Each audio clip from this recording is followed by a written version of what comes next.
नमस्कार। आज हूँ बुधवार आमर घर बुधवार माने तो समस्ते नॉनवेज खाएसु।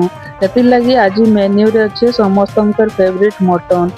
ई मटन रो रेसिपी देखुन। फास्ट मुई तेल रे ततला परे प्याज के भाजी देमी।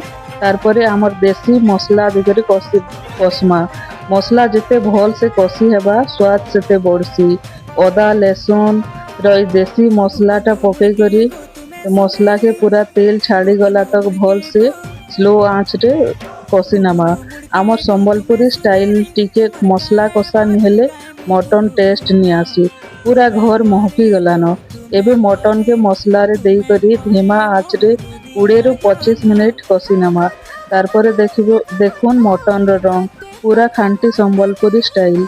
लो आँच रे 20 रु 30 मिनिट कषी ହେଲା ପରେ ଏଟା पूरा नरम हो जिबा। पूरा घर बास्ना रे महकु।